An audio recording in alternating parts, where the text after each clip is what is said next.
അത് മുഴുവനായിട്ട് ആക്ടേഴ്സിനെ വായിപ്പിച്ചില്ല അല്ലെങ്കിൽ അവർക്ക് കൊടുത്തില്ല എന്ന് പറയുമ്പോൾ കേൾക്കാനും ഒരു തിരക്കഥ മുഴുവനായിട്ട് ആക്ടേഴ്സിന് കൊടുത്തില്ല, അപ്പം അവർക്ക് കഥ മുഴുവനായിട്ട് അറിയില്ല എന്ന് പറയുമ്പോൾ അത് കേൾക്കാനൊക്കെ നമുക്ക് നല്ല സുഖമുണ്ടാവും. പക്ഷെ ഇത് പ്രാക്ടിക്കലി അതൊരു ചെയ്തെടുക്കാനായിട്ട് ഇപ്പം അവരെ സംബന്ധിച്ചിടത്തോളം ഏത് സാഹചര്യത്തിൽ എന്ത് ഇമോഷൻസ് വരണം അല്ലെങ്കിൽ എങ്ങനെ ബിഹേവ് ചെയ്യണം, ഡമ്മി സിറ്റുവേഷൻ അതിനോട് മാക്സിമം അടുത്ത് നിൽക്കുന്ന ചില ഡമ്മി സാധനങ്ങൾ പറഞ്ഞു. എൻ്റെ പ്രീവിയസ് സീൻ ഇങ്ങനെയാണ്, പ്രീവിയസ് ഇത് കഴിഞ്ഞിട്ടുള്ള സിറ്റുവേഷൻ എങ്ങനെയാണെന്ന് പറഞ്ഞു. അത് നിവൃത്തികേട് കൊണ്ടാണ് സുഹൃത്ത്. ചില സമയത്ത് അവർ ചിലപ്പോൾ ഇത് 120ഓളം ക്രൂ മെമ്പേഴ്സ് ഉള്ള ഒരു ലൊക്കേഷനാണ്, ഒരു ഷൂട്ടിംഗ് ലൊക്കേഷൻ എന്ന് പറഞ്ഞായിരിക്കും. അപ്പോൾ ഇതിൽ എപ്പോഴും ഇതിൻ്റെ ഒരു വൈറ്റൽ പോയിന്റ് ഉണ്ടാവും. അത് നമ്മൾ അത്രയും ആ ചെയ്യുന്ന ആർട്ടിസ്റ്റിനോട് മാത്രമേ അത് പറയാൻ പറ്റുള്ളൂ. ഇപ്പം ഇതിൻ്റെ സ്റ്റാർ കാസ്റ്റിംഗ് നടക്കുന്ന സമയത്ത് എനിക്ക് എപ്പോഴും ഒരു ചെറിയ റോൾ ചെയ്യുന്ന ഒരാളാണെങ്കിൽ പോലും ഈ ഒരു സിനിമയുടെ മുഴുവൻ കഥ വിത്ത് ഷോട്ട് പോലെ പറഞ്ഞു കൊടുക്കുക എന്നുള്ളത് എൻ്റെ ഒരു രീതിയാണ്. പലപ്പോഴും എന്നോട് ഡയറക്ടർ വഴക്ക് പറഞ്ഞിട്ടുണ്ട്, അതുകൊണ്ട് ഇങ്ങനെ പറയില്ലേ, ഇങ്ങനെ പറയേണ്ട കാര്യമില്ല. അപ്പോൾ എനിക്ക് ആവശ്യം അവരുടെ ഔട്ട്പുട്ട് നമുക്ക് കിട്ടുക, അവരെ അത് മനസ്സിലാക്കുക എന്നുള്ളതാണ്. പക്ഷെ ഇത്തരം സിനിമകളിൽ നമുക്ക് ചില കാര്യങ്ങൾ അറിഞ്ഞോ അറിയാതോ അവരുടെ വായനത് പോയി അറിയാലോ. ഇത് പുറത്ത് പോയി ഇതിൻ്റെ ഒരു വേറൊരു ഇതിൻ്റെ സസ്പെൻസ് എന്ന് പറഞ്ഞ സാധനം, സസ്പെൻസ് എന്ന് പറഞ്ഞൊരു പടം നാളെ ഈ നേരത്തെ പൊളിയും. സിനിമ റിലീസ് ചെയ്ത് 2ാമത്തെ മണി ക്ലൈമാക്സ് കഴിഞ്ഞ് അത് പൊളിഞ്ഞു.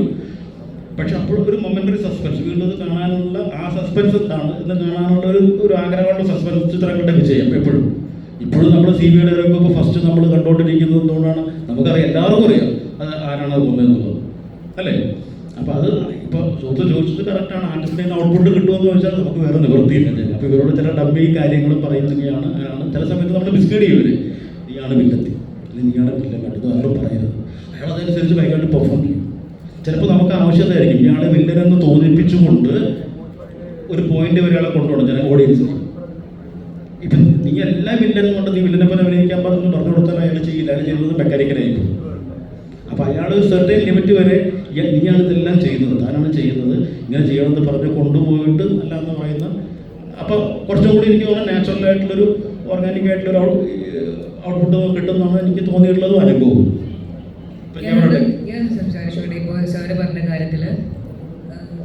അതിനകത്ത് ഒരു കാര്യം കൂടെ പറയാം. ഇപ്പോൾ നമ്മളൊരു സീൻ എടുക്കുമ്പോൾ ബ്ലാങ്ക് ആയിട്ട് വിടുകയല്ല, അവരോട് ആ സീൻ എടുക്കുമ്പോൾ ആ സീനിൽ ചെയ്യേണ്ട എല്ലാ ഡീറ്റെയിൽസും നമ്മൾ പറഞ്ഞു കൊടുക്കും. ഇതാണ് നിങ്ങളെ എക്സ്പെക്ട് ചെയ്യേണ്ടത്, അതാണ് നമ്മുടെ ആവശ്യം, ഔട്ട്പുട്ട് വേണ്ടത് ഡീറ്റെയിൽ പറഞ്ഞു കൊടുക്കും. അപ്പോൾ അവരൊരു കൺഫ്യൂഷൻ ഉണ്ടാകത്തില്ല. ഈ സീനിൽ ഇത് ചെയ്യണം എന്നാൽ എല്ലാവരും നല്ല നല്ല ആർട്ടിസ്റ്റുകളാണ്, ആ സമയത്ത് പറഞ്ഞാൽ മതി. എന്ത് വേണമെങ്കിലും വീണ്ടും നമുക്ക് ഇപ്പോഴുള്ള അഡ്വാൻറ്റേജ് വെച്ചാൽ എടുത്തത് വീണ്ടും ഇട്ട് കാണാൻ പറ്റും, പോരായ്മയുണ്ടെങ്കിൽ ചെയ്യും. അതാണ് ഈ പറഞ്ഞ പോലെ ഈ ഹൈഡ് ചെയ്യാനുള്ള വൺ ഓഫ് ദ റീസൺ. പക്ഷെ ആ സീൻ എടുക്കുമ്പോൾ എല്ലാം പറഞ്ഞു കൊടുക്കും. പിന്നെ ഈ പടത്തിൽ അഭിനയിച്ചിരിക്കുന്ന എല്ലാവരും ഞങ്ങളുടെ ടീമിനെ വിശ്വസിച്ച് മാത്രം വന്നവരാണ്. അതാണ് പലരും കഥ കേൾക്കാത്തത്, പലർക്ക് കഥ പറയാണ്ട ആവശ്യമില്ലാത്തവരതാണ്. ഇതാണ് നമ്മുടെ ഒരു പടം. നിങ്ങൾക്ക് 100% വിശ്വാസമാണ്, അവരെ മിസ്യൂസ് ചെയ്തില്ല, അവർക്ക് മോശമായ ഒരു സ്ഥലത്തുകൊണ്ട് എത്തിക്കൂല എന്ന് ഇവിടെ ഇരിക്കുന്ന എല്ലാ ആർട്ടിസ്റ്റിനും ഈ പടത്തിൽ അഭിനയിച്ച എല്ലാവർക്കും വിശ്വാസമാണ്. അതാണ് ഈ പടത്തിൽ വലിയ ആർട്ടിസ്റ്റുകൾ ഒരു സീൻ ചെയ്തിട്ടുണ്ട്, ഒറ്റ സീൻ ചെയ്തിട്ടുണ്ട്. എന്നിട്ട് മമ്മൂക്ക തന്നെ ഒരു 2 ഷോട്ട് എനിക്കൊരു പടത്തിൽ അഭിനയിച്ചിട്ടുണ്ട്. അപ്പോൾ അതിൽ കൂടുതൽ വേണ്ടല്ലോ, അതാണ് സംഭവം. ഞാനിത് സംസാരിച്ചോട്ടെ. ഇപ്പം നേരത്തെ ഞാൻ പറഞ്ഞൊരു കാര്യത്തിൽ നിന്നാണ് തോന്നുന്നത് എനിക്ക് കുറച്ച് ചോദിക്കാൻ തോന്നിയത്.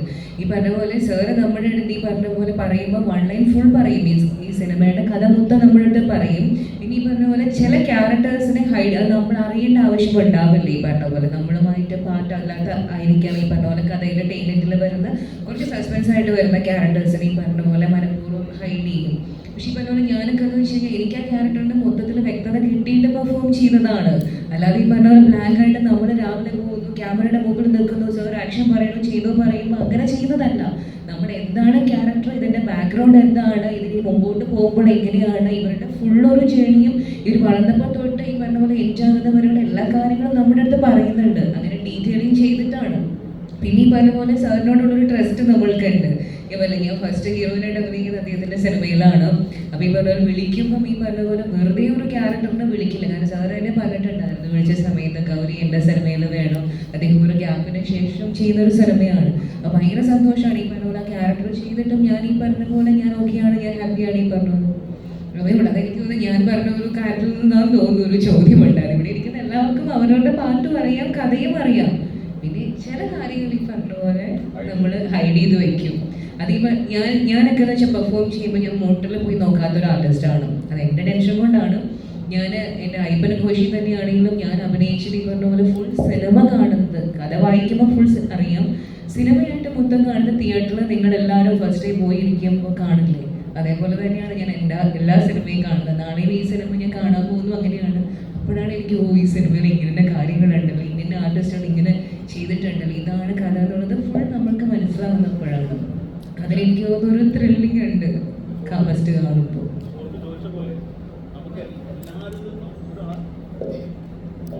ആർട്ടിസ്റ്റിൽ നമുക്കിത് മറച്ചു വയ്ക്കാൻ പറ്റില്ല. ആ പർട്ടിക്കുലർ ആ വൈറ്റൽ ആക്ഷൻ ചെയ്യുന്ന ആളും അതിനോട് ഇമ്മീഡിയറ്റ് അടുത്ത് നിൽക്കുന്ന ആർട്ടിസ്റ്റുകൾക്ക് ഇത് പറഞ്ഞേ പറ്റും. നമ്മൾ അവരോട് ഇത് പറഞ്ഞേ പറ്റും. അതിൻ്റെ ഒരു ഷൂട്ടിങ്ങിൻ്റെ ഒരു പ്രോഗ്രസ്സിലോ അല്ലെങ്കിൽ ബിഗിനിങ്ങിൽ അവരെ കമ്മിറ്റ് ചെയ്യുമ്പോഴോ അവരോട് ആ കാര്യം പറഞ്ഞേ പറ്റും. അപ്പോൾ അവരത് ചെയ്യുന്നതുകൊണ്ട് തന്നെ അവരത് വെളിവാക്കില്ല, പുറത്ത് എന്തായാലും എക്സ്പോസ് ചെയ്യാൻ പോകുന്നില്ല. അതൊരു ട്രസ്റ്റാണ്. പിന്നെ ഈ പറഞ്ഞവരൊക്കെ വിശ്വാസമാണ്. ഇത് വിചാരിച്ചാൽ ചിലപ്പോൾ ഷൂട്ട് കണ്ടു നിൽക്കുന്നവന് ലൈഫ് ബോയ്ക്ക് വരുന്ന കണ്ടുപിടിക്കാനും പറ്റും. കാരണം എല്ലാവരും ബ്രെയിനി പീപ്പിളാണല്ലോ. നമ്മളൊരു വിശ്വാസം ചിലപ്പോൾ അവരെ അറിഞ്ഞുകൊണ്ട് നമ്മളോട് പറയാനിരിക്കും, മണ്ണ് കളിക്കായിരിക്കും, അതൊക്കെ ഉണ്ട്. നമ്മളങ്ങനെ ഫുൾ പ്രൂഫായി ഒരു അത് വയ്ക്കാനും പറ്റില്ല. സാർ ഇതിൽ ആക്ഷൻ ചെയ്തിട്ടുള്ളത് പൈനി master, Kannan sir, stun Ravi, Selva, run Ravi. ഇതിൽ ഞാനും മസ്കറും തമ്മിൽ ഒരു അടിപൊളി സംഭവമില്ലേ?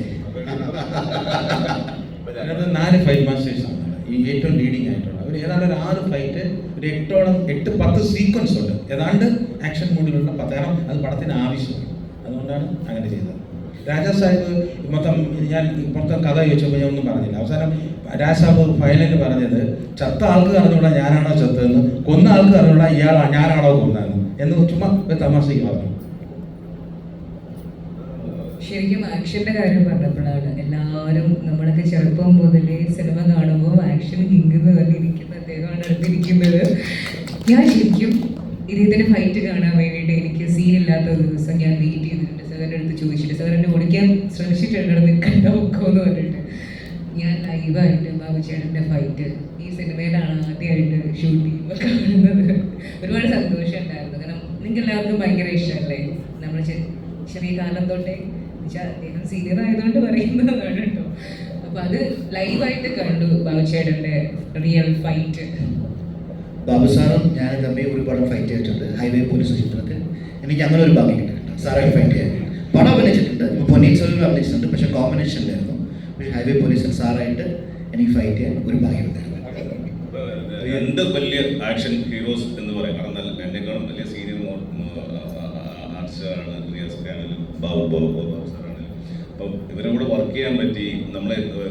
എന്നെ പോലെ ഒരു പുതിയ ആളെന്നല്ല, ഞാൻ ഒരുപാട് ചെറിയ ചെറിയ പരിപാടികൾ ചെയ്തിട്ടാണ് ഇവിടെ എത്തിയതെങ്കിലും സീനിയർ ആയിട്ട് നിൽക്കുന്ന ഇവരെ കൂടെ വർക്ക് ചെയ്യാൻ പറ്റി. അവർ നമ്മളെ സപ്പോർട്ട് ചെയ്തു. ഇത്ര ആക്ഷൻ വില്ലന്മാരാണെന്ന് തോന്നിയെങ്കിൽ അടിച്ച് കയറി വാടാ എല്ലാ ഹീറോയാണ് അദ്ദേഹം. അവർ ഹീറോയാണ് ചെയ്തത്, വില്ലൻ ചെയ്തിട്ടുണ്ട്.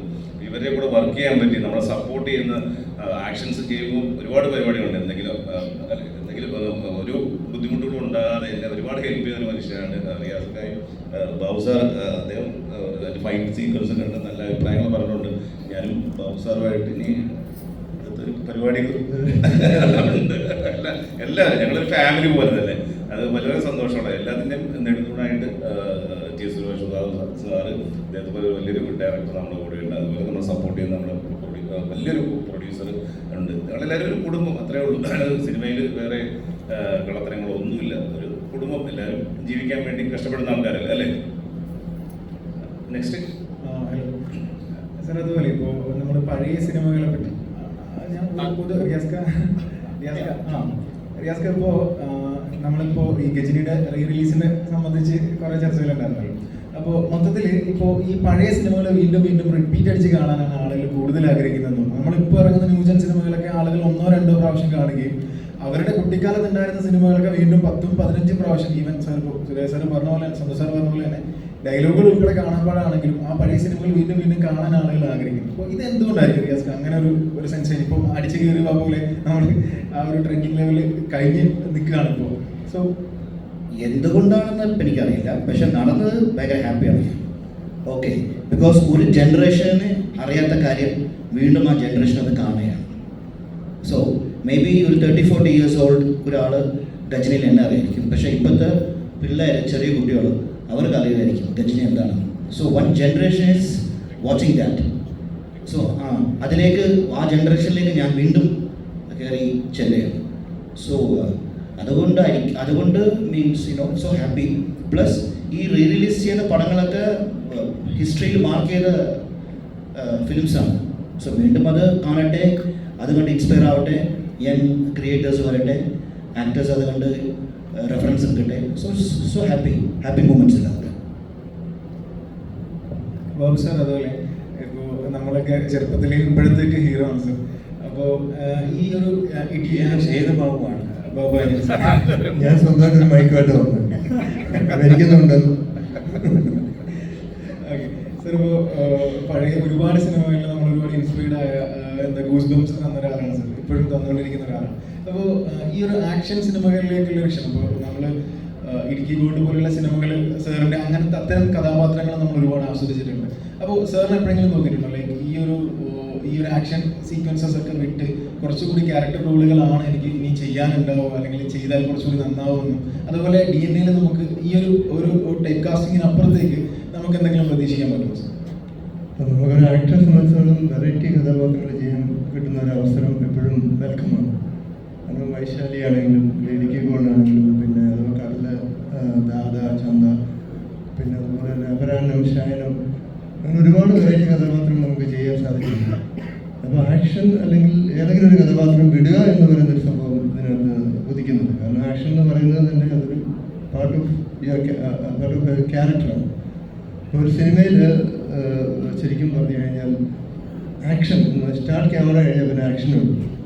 അപ്പോൾ നമ്മൾ ഈ ആക്ഷൻ എങ്ങനെ ഡിഫൈൻ ചെയ്യുന്നു എന്നാണ്. അതായത് ഇപ്പോൾ നമ്മൾ സംസാരിക്കുന്നു, രണ്ടുപേരും തമ്മിൽ സംസാരിക്കുന്നു, സംസാരിച്ചു കഴിഞ്ഞാൽ ആ സംസാരം ഒരു വാക്കേറ്റമായി വെർബൽ സ്പാറിംഗ് ആണ്. ആ വെർബൽ സ്പാറിംഗ് ഫിസിക്കൽ സ്പാറിംഗ് ആകുമ്പോഴാണ് നമ്മൾ ഈ ആക്ഷൻ എന്ന് പറയുന്നത്. പക്ഷെ ബേസിക്കലി എവറിത്തിങ് ഈസ് ആക്ഷൻ. നമ്മൾ ഡാൻസ് ചെയ്യുന്നതോ ചിരിക്കുന്നതോ എല്ലാം ആക്ഷൻ തന്നെയാണ്. അതിൻ്റെ ഓരോ വേരിയേഷൻസ് മാത്രമേ ഉള്ളൂ. അപ്പോൾ നമുക്ക് സ്റ്റോറിക്ക് അനുസരിച്ച് നമ്മൾ ആ കഥാപാത്രങ്ങൾ അല്ലെങ്കിൽ സീക്വൻസ് മോൾഡ് ചെയ്ത് പോകുക എന്നുള്ളത് മാത്രമേ ഉള്ളൂ. ഒന്നും നമുക്ക് പിന്നെ ആക്ഷൻ സിനിമകൾക്ക് ഇപ്പം ത്രില്ലർ പോലെ തന്നെ എപ്പോഴും ഒരു ഓഡിയൻസ് ഉണ്ട്.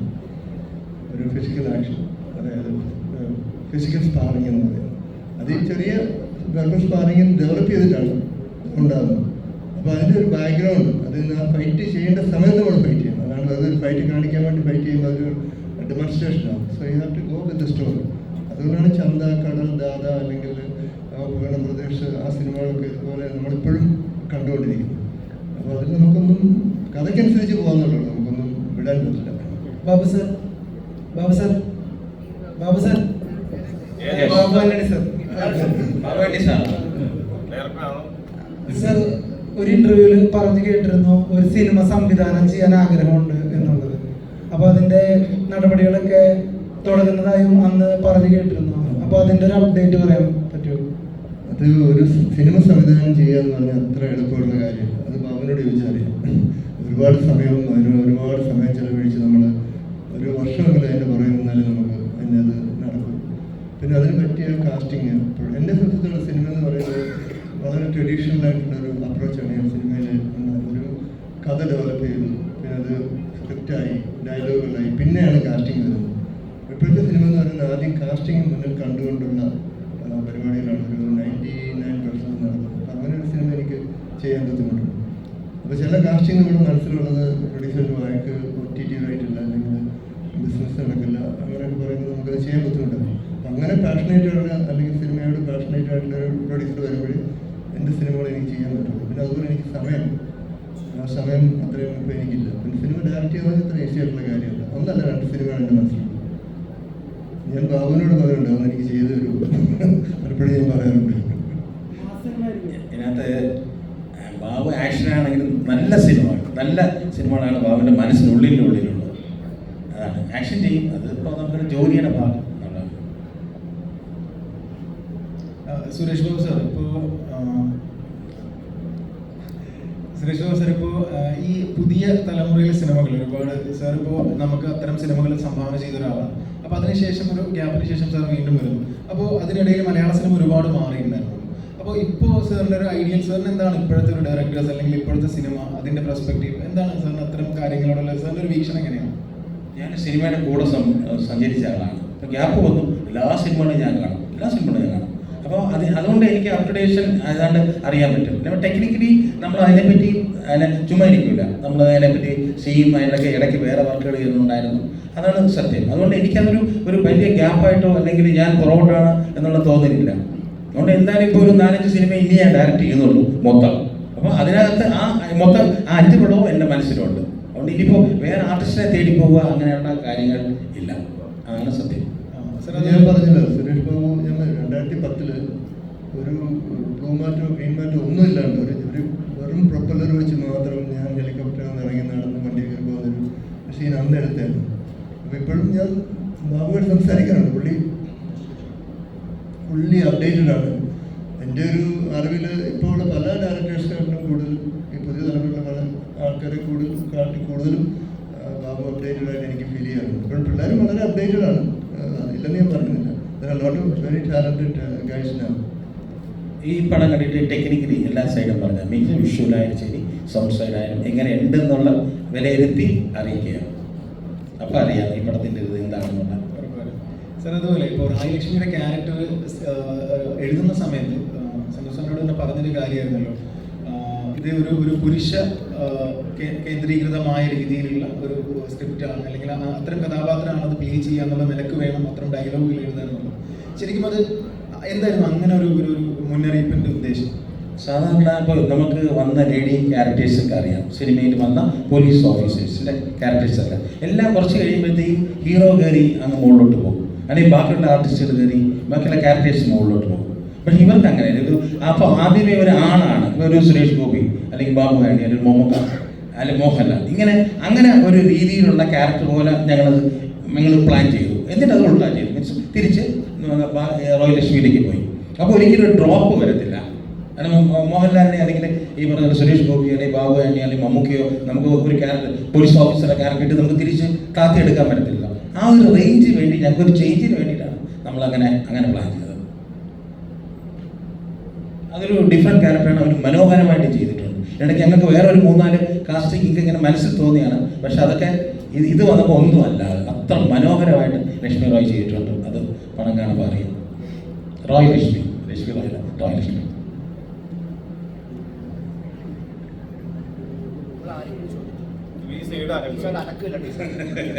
എല്ലാവരും മയങ്ങിയിരിക്കുകയാണ്. അറിയാതിൽ ചോദിക്കാം. ആരും ഇടുന്നില്ല. എല്ലാവരും പിരിച്ചിരിക്കോ?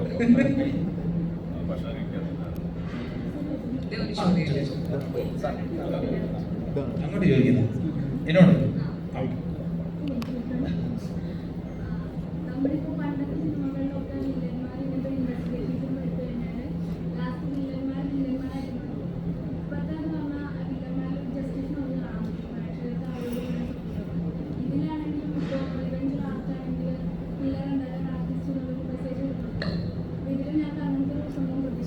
ഇത് വേറൊരു പാറ്റേൺ ആണ്. ഈ DNA എന്ന് പറഞ്ഞാൽ വേറെ പാറ്റേൺ ആണ്. അപ്പോൾ മോള് പറഞ്ഞ ആ സംഭവങ്ങളൊക്കെ ഞാൻ ഉപയോഗിച്ചിട്ടുണ്ട്. എൻ്റെ ഭയങ്കര പാപ്പാൻ്റെ ഭീമൻ്റെ ഭയങ്കര വില്ലനാണ്. ക്ലൈമാക്സ് സമയത്ത് ഒരു ട്വിസ്റ്റ് ചെയ്തു, അതിൻ്റെ ഹീറോയോടെ ചേർന്നു. അതുപോലെ തന്നെ സ്റ്റാലിൻ ശിവാസിൽ ജഗദീഷ് നല്ലവരായിട്ട് വരും, പിന്നെ വില്ലനായിട്ട് ട്വിസ്റ്റ് ക്ലൈമാക്സ് പിടിച്ച് വീണ്ടും തിരിച്ച് ഹീറോയോടെ ചെയ്യും. അത് ചുമ്മാ ഒരു ടെക്നിക്കലി ചെയ്യുന്നതാണ്. എപ്പോഴും ഒരു കാര്യം ഓർത്തോളാം, വില്ലനായിട്ട് ചെയ്തുകൊണ്ടിരിക്കുന്ന ആൾ പെട്ടെന്ന് ട്വിസ്റ്റ് ചെയ്ത് ഹീറോയോടെ ചേരുമ്പോൾ അതിന് ഭയങ്കര ഹൈലൈറ്റ് ആണ്. എപ്പോഴും ശ്രദ്ധിച്ചാൽ മതി. അവർ വില്ലനായിരിക്കും, ആളുകൾ ഇയാളെ വെറുതെ നിൽക്കും, പെട്ടെന്നൊരു ചേഞ്ച് ചെയ്തിട്ട് ഹീറോയുടെ കൂടെയോ അല്ലെങ്കിൽ അതിന് നല്ല രക്ഷകനായിട്ടോ മാറുമ്പോൾ കൂടുതൽ ക്ലാപ്സ് കിട്ടുന്നത് എപ്പോഴും ആ ക്യാരക്ടർ ആയിരിക്കും ഹീറോയെ കാണും. അതാണ് എൻ്റെ സത്യം.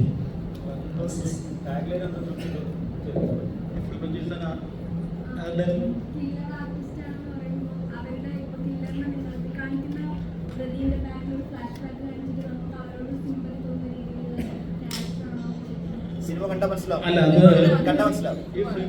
ആർട്ട് പ്രതികാരം ഒരു കലയാണെങ്കിൽ കൊലയാളി ഒരു കലാകാരനാണ്. അതാണ് എൻ്റെ പച്ചയായ മലയാള പരിഭാഷ. ആ കൊലയാളിയുടെ ചില മോഡസ് ഓപ്പറാണ്ടി കേട്ടപ്പോൾ അങ്ങനെ കോമഡി ആയിട്ടൊരു യൂസേജാണ് മോഡസ് ഓപ്പറാണ്ടി. ആ എമ്മോയെ കുറച്ച് മെൻഷൻ ചെയ്യുന്നുണ്ട് ഈ ടൈമിൽ.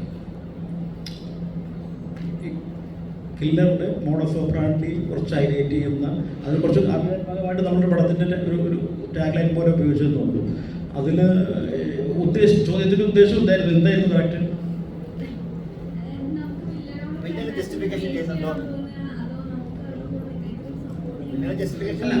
എപ്പോഴും ഒരു ക്രൈം ആയാലും ഒരു ആക്ടിൻ്റെയും ബാക്കിൽ ഒരു റീസൺ ഉണ്ടാവുമല്ലോ. അതെന്തായാലും ഉണ്ടാവും, എന്തിനും ഉണ്ടാവുമല്ലോ. ഇപ്പോൾ നിങ്ങളോട് വന്നിരിക്കുന്ന ഒരു റീസൺ ഉണ്ട്, ഞാനിവിടെ ഇരിക്കുന്ന ഒരു റീസൺ. അതേപോലെ ഒരു ക്രൈമിൻ്റെ പുറകിൽ അയാൾക്ക് ശരിയായ ഒരു റീസൺ ഉണ്ടാവും അല്ലേ, ആ ക്രൈം ചെയ്യാനായിട്ട്. അതുണ്ടാവുമല്ലോ എന്തല്ലേ, ഓഫ് കോഴ്സ് ഒബ്വിയസ്ലി അതുണ്ടല്ലോ, അതുണ്ടായ എല്ലാ ക്രൈം ഉണ്ടാവുള്ളൂ. സുരേഷ് ബാബു സാർ, പൊതുവെ ഈ ജനറേഷനിലെ ത്രില്ലർ സിനിമകളിലെ സോങ്സ് കുറവാണ്. പക്ഷേ ഈ സിനിമയിൽ കുറച്ച് സോങ്സ് ഉള്ളതായിട്ട്. നീ ഈ സെന്ററിൽ വന്നിരിക്കും, ഈ സൈഡ് മൊത്തം ഡള്ളാണ്, എല്ലാവരും ഉറക്കത്തിലിരിക്കുക. നീ എനർജിയാണ്. ഏറ്റവും കൂടുതൽ ചോദ്യം ചോദിച്ചാൽ ഏറ്റവും പെൺകുട്ടികൾ ഫ്രണ്ടിലുണ്ട്, ഒന്നും മിണ്ടുന്നില്ല, ഒന്നും ചോദിക്കുന്നില്ല. അവരെന്തോ വീഡിയോ കാണുന്നു. ഈ ഇന്റർവ്യൂവിന്റെ 50% ചോദിച്ച അനിയനാണ് ചോദ്യങ്ങൾ ചോദിച്ചു. Thank you sir. Okay, sir, സാധാരണ ഇപ്പോൾ ഇറങ്ങുന്ന ത്രില്ലർ സിനിമകളിൽ സോങ്സ് കുറവാണ്. സോങ്സ് അങ്ങനെ ഫോഴ്സ്ഫുള്ളി വയ്ക്കാറില്ല. പക്ഷേ ഈ സിനിമയിൽ കുറച്ച് സോങ്സ് ഉണ്ട്. അതും പഴയ സിനിമകളിലൊക്കെ കാണുന്ന പോലെ ആർട്ടിസ്റ്റുകളൊക്കെ വെച്ചിട്ടുള്ള രീതിയിലാണ് ട്രീറ്റ് ചെയ്തിരിക്കുന്നത്. അപ്പോൾ അങ്ങനെ ഇന്നത്തെ കാലത്ത് ട്രീറ്റ് ചെയ്യുമ്പോൾ എന്തെങ്കിലും ഒരു തരത്തിൽ അതിനെ ബാധിക്കും തോന്നുന്നുണ്ടോ ഈ ജനറേഷൻ സിനിമ? ഈ പടത്തിലെ 2 പാട്ടാണ് അതിനകത്തുള്ളത്. ഒന്ന് ഇപ്പോൾ അസ്കർ സൗദാനും ഹന്ന ആയതുകൊണ്ടാണ് ഒരു പാട്ട് ഷൂട്ട് ചെയ്യേണ്ടി വന്നത്. ഒന്ന് പ്രൊഡ്യൂസർ ഇഷ്ടപ്രകാരമാണ്. ഞാൻ സത്യം ആ ഒരു പാട്ട് ചെയ്തത് പ്രൊഡ്യൂസർക്ക് അങ്ങനെ ഒരു സോങ് വേണമെന്ന് അദ്ദേഹം ആ പാടെ ഈ പടത്തിൽ ബാധിക്കുന്നത് അത് മാത്രമാണ്. അതുകൊണ്ടാണ്. പക്ഷേ ആക്ച്വലി നമ്മൾ ഇപ്പോഴത്തെ ഒരു കണ്ടീഷനിൽ ഇനി ഒരു പടം ഞാൻ ചെയ്യുകയാണ്, ഇങ്ങനെയുള്ള സോങ്ങിൻ്റെ ഒരു സാധനം ആയിരിക്കില്ല ഞാൻ ഷൂട്ട് ചെയ്യാൻ പോകുന്നത്. പക്ഷേ ഇത് ഈ പടത്തിൽ ലയിച്ചിരിക്കും, മീൻസ് അത് സിറ്റുവേഷനായിട്ട് മാച്ച് ആയതുകൊണ്ടാണ് ഞാൻ ഈ പാട്ട് ഷൂട്ട് ചെയ്തത്. തീർച്ചയായിട്ടും ഇനി അടുത്തൊരു പടം ചെയ്യുമ്പോൾ ഇങ്ങനെ ഒരു സാധനം ആയിരിക്കില്ല എൻ്റെ ഇത് പ്രതീക്ഷിക്കാം, മീൻസ് ഈ സോങ്ങിൻ്റെ സൈഡിൽ.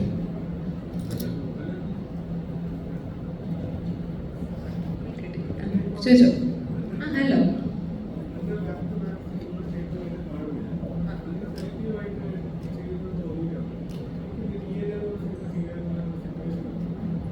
സിറ്റുവേഷൻ എന്ന് വെച്ച് കഴിഞ്ഞാൽ സെലക്ട് ആവുമെന്ന് വെച്ചാൽ ഒന്നാമത് എനിക്ക് കുറേ ഓഫേഴ്സ് ഒന്നും വരത്തില്ല. മേ ബി ഒരു ഇയറിൽ 5 or 6 ഓഫേഴ്സ് വരും. ഈ 5 or 6 ഞാൻ മേ ബി 3 എണ്ണേ എടുക്കത്തുള്ളൂ. അത് ഫിൽട്ടർ ചെയ്യാൻ കാര്യം I want to do versatile characters. വ്യത്യസ്തമായിട്ടുള്ള if you check my previous projects, രക്ഷാധികാരിയായിട്ടാണെങ്കിൽ Kooman, Theerppu, corona, Ranjith cinema, everything എല്ലാത്തിനും ഡിഫറെൻറ്റ് ക്യാരക്ടേഴ്സാണ്. ഈ സിനിമയിൽ I am doing an RJ. So that is something very vibrant. എൻ്റെ റിയൽ ലൈഫ് എന്ന് പറഞ്ഞാൽ I am very fun type, അങ്ങനത്തെ ഒരു ടൈപ്പാണ്. So I could relate with this character കുറച്ചൊക്കെ. ബിക്കോസ് RJs എന്ന് പറഞ്ഞാൽ radio jockeys, they very spontaneous. Come on, who knows, I am an RJ. ട്രെയിലറിൽ പറയുന്നുണ്ട് ഹലോ ഐ എം RJ, അത് പറയുന്നുണ്ട്. രഹസ്യം. ഓക്കെ. സോ ഞാനിപ്പോൾ ചൂസ് ചെയ്ത വെർസറ്റൈൽ കഥാപാത്രങ്ങളാണ്. അപ്പാർട്ട് ഫ്രം ദാറ്റ് നമ്മുടെ ഈ മൂവി ആസ് സച്ച് നോക്കുവാണെങ്കിൽ who is the director? Suresh Babu sir അല്ലേ. സോ ഒബ്വിയസ്ലി നമുക്ക് അദ്ദേഹത്തിൻ്റെ പ്രോജക്റ്റിൻ്റെ ഭാഗമാകാൻ കഴിയുന്ന തന്നെ വലിയൊരു കാര്യമാണ്. ദെൻ സന്തോഷ് സാർ വിളിച്ച് കഥ പറഞ്ഞിരുന്നു. And then one special mention, അഷ്കറാണ് എൻ്റെ പേര് എന്നിട്ട് പിച്ച് ചെയ്തത്. അത് കഴിഞ്ഞതിന് ശേഷം കൺട്രോളർ അനീഷ് പെരുമ്പിലാവ്, അദ്ദേഹത്തിനൊപ്പം ഞാൻ രക്ഷാധികാരിയിൽ വർക്ക് ചെയ്തായിരുന്നു. അപ്പോൾ അദ്ദേഹം എന്നെ വിളിച്ച് കഥയുടെ കാര്യങ്ങൾ പറയുന്നു. പിന്നെ സന്തോഷ് സാറെ വിളിച്ചിട്ട് കഥ ഫുൾ നറേറ്റ് ചെയ്യുന്നു. അപ്പോൾ നറേറ്റ് ചെയ്യുമ്പോൾ നമുക്ക് മനസ്സിലാവും നല്ലൊരു. അപ്പോൾ ഞാൻ നറേറ്റ് ചെയ്തപ്പോൾ ചോദിച്ചു ഈ കഥയുടെ ക്ലൈമാക്സ് എങ്ങനെയായിരിക്കും, എന്താണ്? അപ്പം അത് പറഞ്ഞു തരത്തില്ല എന്ന് പറഞ്ഞു. അത് അന്നേരം പറഞ്ഞൊന്നും പറഞ്ഞു തരത്തില്ല. ബട്ട് എനിവേ, അപ്പം ഫുൾ കാര്യങ്ങളും എക്സൈറ്റിംഗ് ആയിട്ട് തോന്നിയത് കൊണ്ട് കണ്ണടച്ച് യെസ് പറഞ്ഞു. സോ അങ്ങനെയാണ് DNA ഭാഗമായത്. ഡെന്റിസ്റ്റ് ആണ്. പല്ല് ഫ്രീ ആയിട്ട് പറഞ്ഞു കൊടുക്കുന്നതായിരിക്കും. ഞാൻ ലൊക്കേഷൻ എത്തിയാണല്ലോ, എല്ലാവർക്കും പല്ല് തന്നെ. പിന്നെ ഫ്രീ കൺസൾട്ടേഷൻ അല്ലേ. അല്ല ഇനി വരൂ, ഇവിടെ ഒരു അണപ്പല്ല് കിളിക്കുന്നു, എന്താണ് ചെയ്തത്, എല്ലാവർക്കും കൺസൾട്ടേഷൻ കൊടുക്കുക എന്നാണ് അപ്പാർട്ട് ഫ്രം ആക്ടിങ് എൻ്റെ ജോലി. പിന്നെ ഒരു ക്രിയേറ്ററിനോ ഒരു ആക്ടറിനോ ബാക്ക് ടു ബാക്ക് ഫിലിം ചെയ്യണം അങ്ങനെയൊന്നുമില്ല. 100 പടം ചെയ്യണം, 50 പടം, അങ്ങനെയൊന്നുമില്ല. അത് അങ്ങനെയാണത്. ചിലപ്പോൾ ഒരു ആക്ടർ അവരുടെ ലൈഫ് സ്പാനിൽ 10 പടമായിരിക്കും ചെയ്യും. ചിലപ്പോൾ ഒരു ക്രിയേറ്റർ അവരുടെ ലൈഫ് സ്പാനിൽ ഒരു 5 പടമായിരിക്കും ചെയ്യും. That doesn't matter at all. അത് എത്ര പടം ചെയ്യുന്നു, എന്ത് ചെയ്തു എന്നാണ് മാറ്റർ.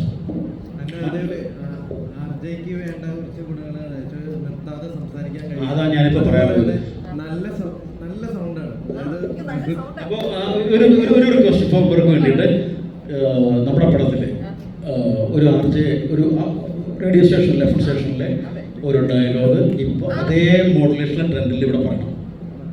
സന്തോഷ് സാർ എഴുതി വെച്ച വരികളാണെങ്കിൽ പറയാൻ പാടാണ്. കാര്യം കടിച്ച പൊട്ടുന്ന മലയാളമാണ് എഴുതി വെച്ചിരിക്കുന്നത്. അതൊക്കെ ഞാൻ ലഘൂകരിച്ച് ഇല്ല ഞാൻ ഭയങ്കര ലഘൂകരിച്ച് അഷ്കർ ഞാൻ കൂടെ ഇരുന്ന എല്ലാം ഒന്ന് ലൈറ്റ് ആക്കും. അല്ലെങ്കിൽ ഇദ്ദേഹത്തിന്റെ സ്ക്രിപ്റ്റിംഗ് ഭയങ്കര പാടാണ്, നമുക്ക് പറയാം. ഭയങ്കര അച്ചടി ഭാഷയാണ്, ഭയങ്കര പാടാണ്.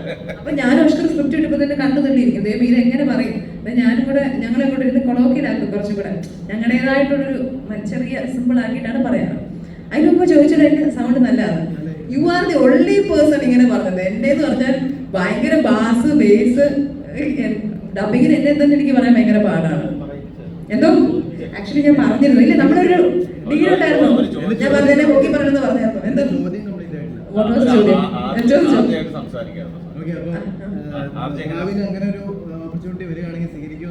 ആർജെ ആവാനോ? ഇല്ല, എനിക്ക് ഭാവിയിൽ ഡയറക്ടർ ആവാൻ ആഗ്രഹം.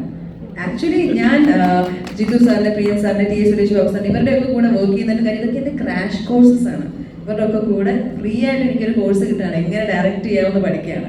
സോ ഭാവിയിൽ coming years you can see me as a director ഭാവിയിൽ. So I want to be that. Short gap ഉള്ളപ്പോൾ കസേരട്ടപ്പോൾ മോണ്ട് എടുത്ത് വന്നിരിക്കും. അതെ, എല്ലാ ഞാൻ കണ്ടോളാം പറയും, നോക്കിക്കോളാം പറയും. അങ്ങനെ ഒരു ആഗ്രഹം എന്നോട് നേരത്തെ പറഞ്ഞു. ഞാൻ എല്ലാവരും പറയാറുണ്ട്, തീർച്ചയായിട്ടും ഷോർട്ട് വാച്ച് ചെയ്തോളാം പറയും. ഒത്തിരി എന്നെ സഹായിച്ചിട്ടുണ്ട്. നല്ലതല്ലേ ഒരാള് അങ്ങനെ വരാൻ നമുക്ക് പറ്റുന്ന ഒരു ഹെൽപ്പ് സപ്പോർട്ട് നല്ല കാര്യം, അതുകൊണ്ട് അങ്ങനെ ചെയ്തു. ഓക്കെ, ഞാൻ ആർജയാക്കി ഞാൻ പറയും, അഷ്കർ പറയണം. ഞങ്ങൾ രണ്ടും കൂടെ ആർജേഴ്സ് അല്ലേ, അഷ്കർ പറയണം. അപ്പൊ ഞാൻ പറഞ്ഞിട്ട് അഷ്കറാണ് എന്നെ പഠിപ്പിച്ചു തന്നത്, അഷ്കറാണ്. ക്രെഡിറ്റ് അഷ്കറിനാണ്. കാരണം ഷോർട്ടിനിടയ്ക്ക് ഞങ്ങൾ രണ്ടുപേരും നമ്മുടെ സ്റ്റേഷനിൽ ഇരിക്കുമായിരിക്കും, അന്നേരം ഡയലോഗ് തരും. ഈ ഡയലോഗ് പഠിക്കാൻ തന്നെ പാട്. അപ്പൊ ഞാൻ അഷ്കർ ഇത് എങ്ങനെ നമ്മൾ പറയും, എടി അത് സിമ്പിളാണ്, അത് ഇങ്ങനെ പറയും, ഇച്ചിരി പിച്ച് ചെയ്ത് കുറച്ചും കൂടെ എനർജി കൂട്ടി പറ. ഞാൻ ഓരോ ആദ്യത്തെ ഷോർട്ട് ആയപ്പോൾ സുരേഷ് സാർ തന്നെ ഇത് പോരാ, ഇച്ചിരി ഉള്ളൂ, കുറച്ചും കൂടെ കൂട്ട് അങ്ങനെ കൂട്ടി അങ്ങ് ഹൈയിൽ എത്തുമ്പോഴാണ് ആർജെ ആവുന്നത്. Mean you have to be on that vibe peak. അതിപ്പോ വരുന്നില്ല. എന്നാലും ചുമ്മാ പറയാം. Hello, welcome Kochi, this is Hena Alexander and നിങ്ങൾ കേട്ടോണ്ടിരിക്കുന്നത് ഫയർ FM 81.7. സോ എന്റെ പോകുന്നത് ലക്ഷ്മി നാരായണൻ ഉണ്ടോ കഥാപാത്രത്തിന്റെ പേര്? So handing over the mic to Lakshmi Narayanan. എല്ലാവരും കൊച്ചു രഹസ്യമൊക്കെ വെളിയിലാക്കുമെന്ന് തോന്നുന്നു. ഹലോ, നമസ്കാരം കൊച്ചി, ഞാൻ അഷ്കർ സൗദാൻ. നാളെ DNA റിലീസാണ്, എല്ലാവരും തിയേറ്ററിൽ പോയി കാണുക, ഞങ്ങളെ സപ്പോർട്ട് ചെയ്യുക.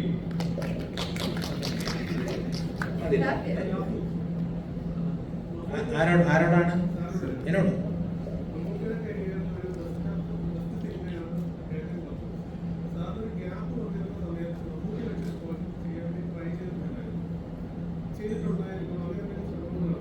ഉണ്ടായിരുന്നു.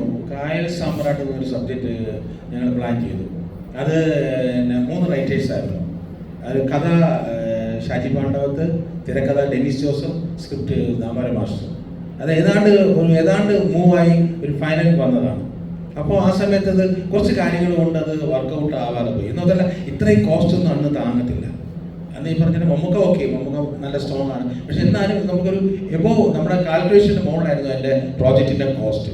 ഇപ്പോൾ മോഹൻലാലിൻ്റെ പ്രോജക്റ്റ് കാർത്തികേയൻ മാറിപ്പോയത് അതുകൊണ്ടാണ്. അതൊരു ഡാമിൻ്റെ സെറ്റ് ഇടണം, ഹെലികോപ്റ്റർ ഫൈറ്റ്, കണ്ടെയ്നർ, അതിൻ്റെ മേലിൽ ഫൈറ്റ്, ഇങ്ങനെയുള്ള സംഭവം. അതുകൊണ്ടാണ് അന്ന് നടക്കാതെ പോയത്.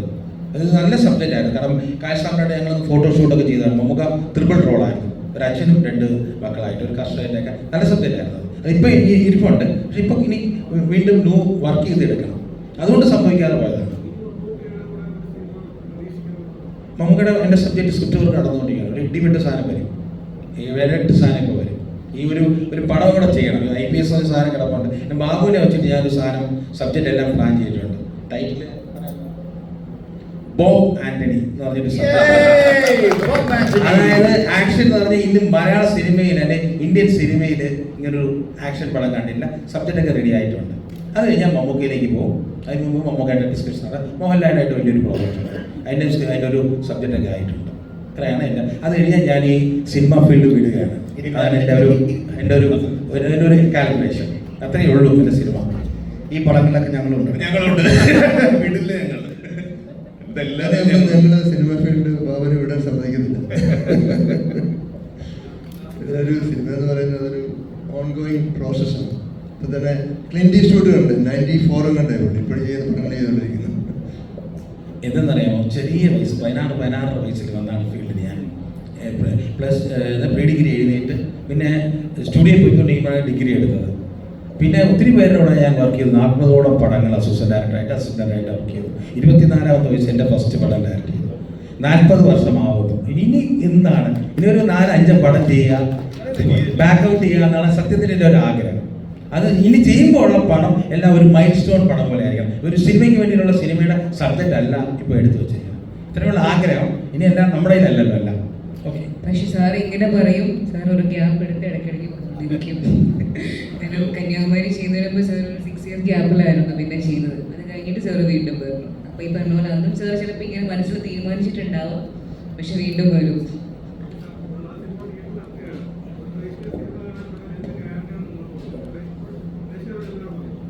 ഇത് ഒന്ന് എല്ലാവരും ഈ പടം കാണണം, ഞങ്ങളെല്ലാവരെയും സപ്പോർട്ട് ചെയ്യണം. എന്നാലും നമുക്ക് ഇനി അങ്ങോട്ടുള്ള കാര്യങ്ങൾക്ക് ഒരു എന്താ പറയുക, ഒരു ധൈര്യം വരുത്തുള്ളൂ. പിന്നെ ഞങ്ങളുടെ വേ ഓഫ് സ്റ്റൈൽ അല്ലെങ്കിൽ ഞങ്ങളുടെ റൂട്ട് ശരിയാണെന്ന് അത് പ്രൂവ് ചെയ്യണമെങ്കിൽ അത് പ്രേക്ഷകർ എല്ലാവരും ഈ പടം കാണണം, ഞങ്ങളെ അനുഗ്രഹിക്കണം. ഇത്രയും എനിക്ക് പറയാനുള്ളൂ. മാക്സിമം സപ്പോർട്ട് വേണം എല്ലാവരുടെയും. ഫുള്ളി എൻ്റർടൈനറാണത്. ഒരു ബോറിംഗ് പടമൊന്നും ആയിരിക്കില്ല. ആരും അങ്ങനെ വലിയ കുറ്റം പറയാൻ പറ്റുന്ന ഒരു പടം അല്ല എന്നാണ് ഞങ്ങളുടെയൊക്കെ പ്രതീക്ഷ. എന്നാലും എല്ലാവരുടെ സപ്പോർട്ട് വേണം, എല്ലാവരുടെ അനുഗ്രഹം വേണം.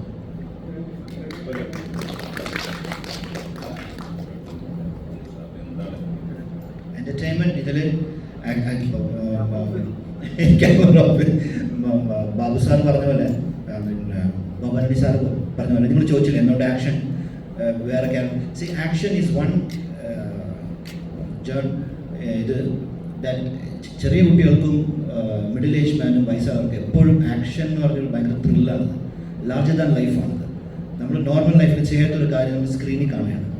That is why all the action movies are biggest block busters.